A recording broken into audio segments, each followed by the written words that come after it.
इसीलिए सारी मानवता बहुत थक गई। हर कोई ऐसी छांव चाहता है जहां उसे ठंडक मिले, शांति और सुकून मिले। और ये सब वहीं मिल सकते हैं जहां शांत के संदेश होते हैं, सुकून के संदेश होते हैं, मानव धर्म और मानव कर्म के संदेश होते हैं। और ये संदेश केवल संत महात्मा फकीर देते हैं, जो समदर्शी होते हैं, जो समस्त जीवों के अंदर उस प्रभु के अंश को देखते हैं। ऐसे समदर्शी उन महात्माओं की खोज करो। ये मत देखना कि महात्मा किस जाति के हैं, महात्मा किस बिरादरी के हैं। अरे जातियां कर्म के अनुसार बनाई गई, जन्म के अनुसार नहीं। मनुष्य की एक ही जाति है, वह है मानव जाति। और इसी मानव जामे में बैठ करके हमें उस मालिक की भक्ति करनी है। प्रेमी भाई बहनों, सुपच जाति के भंगी थे। रैदास जी महाराज जाति के हरिजन थे और मीराबाई जाति की छत्राणी थी। अगर वे सब उस मालिक को प्राप्त कर सकते हैं तो आप भी उस मालिक को प्राप्त कर सकते हो। लेकिन बगैर महात्माओं के, बगैर गुरु के कोई भी जीव इस संसार समुद्र से ना कोई पार हुआ और ना ही कोई हो सकता। ये समुद्र ऐसा है जिसके न इस किनारे का पता, न उस किनारे का पता, कोई नहीं जान सकता। ये दुनिया कब बनी, कितनी बार प्रलय और महाप्रलय हो गई, लेकिन इतना जरूर मालूम है कि जिस दिन से दुनिया बनी है हम लोग यहीं पर भटका खा रहे। अगर इधर से हवा चली तो नैया हमारी उधर चली गई और कहीं उधर से हवा चल गई, हमारी नैया डगमगाते हुए इधर चली गई।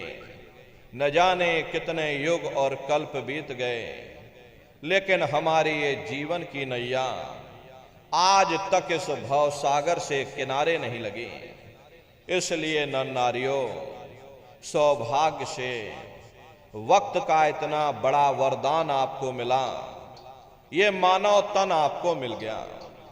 न जाने किस महात्मा की दया हो गई, न जाने कौन से जन्म जन्मांतरों के शुभ पुण्य कर्म उदय हो गए जो आपको ये मनुष्य शरीर मिल गया। अरे अब की बार ये मौका तुमको मिल गया है, मिली नरदेह यह तुमको। अब बनाओ काज कुछ अपना, पचो मत आइस जग में, जानियो रैन का सुपना। प्रेमी भाई बहनों, जैसे रात में हम लोग स्वप्न देखते हैं, हालांकि उस समय पर हमें स्वप्न सच मालूम पड़ता है, असली प्रतीत मालूम होता है।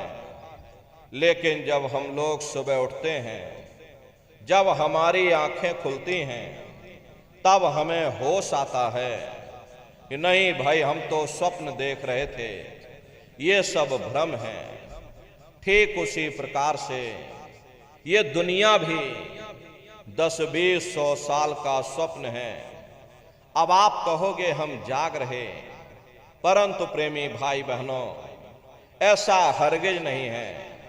जिस दिन मौत का वक्त आएगा, अरे हम लोग रोएंगे, हाय हाय करके चिल्लाएंगे कि हाय, हमने सारी जिंदगी यूं ही स्वप्न में गुजार दी, जागने का समय तो अभी आया था, जो कुछ करना था अभी करना था।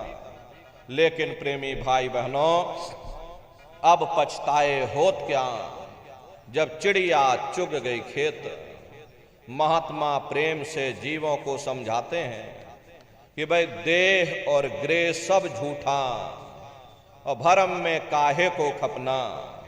ये घर बार हमारा अपना नहीं, अरे पराया देश है, ये सराय खाना है, ये मुसाफिर खाना है, ये शरीर भी तुम्हारा अपना नहीं, ये भी काल का पिंजरा है, किराए का मकान है, पराया मकान है।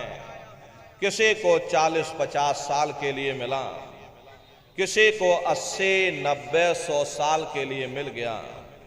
जितने जितने श्वास उस मालिक ने बख्शे हैं, उसे भुगतने के बाद में हमें शरीर को यहीं छोड़ जाना। श्वास दुधारा नित्य ही जारी, एक दिन खाली चाम।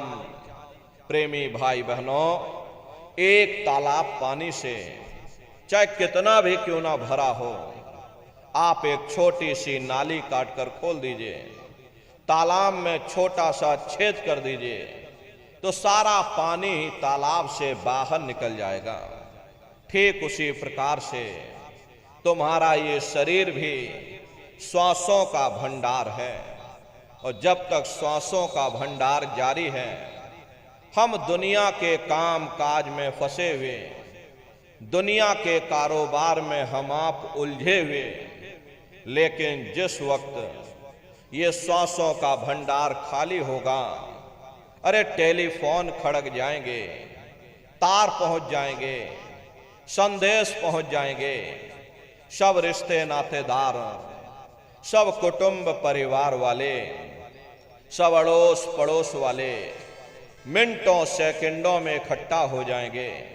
प्रेमी भाई बहनों, जिस शरीर से तुम इतना प्रेम किया करते थे, उसे कोई एक रात भी घर में रखने को तैयार नहीं होता।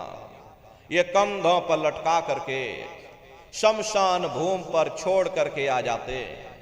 हिंदू लोग तिनका तोड़ाते हैं, जैसे तिनका टूट गया, तेरा मेरा रिश्ता नाता टूट गया। मुसलमान ईसाई लोग खाक की मिट्टी कब्र में डाल देते कि जो मेरे लिए खाक की मिट्टी है, वह मेरे लिए तू है। अरे मामूली कष्ट नहीं होता, मौत के समय में घन घोर पीड़ा होती है। जनमत मरत दुसह दुख होई, सहजो बाई ने बयान किया है कि सहजो मौत आईया, अंग अंग दिया तोड़, और हिया जरे छाती फटे, उठे पीर घनघोर। गुरु महाराज सत्संग में फरमाते थे, जैसे 1,00,000 बिच्छू एक साथ मिल करके हमारे शरीर पर डंक मारें, उससे भी लाखों करोड़ों गुना ज्यादा मौत के समय में दर्द होता है।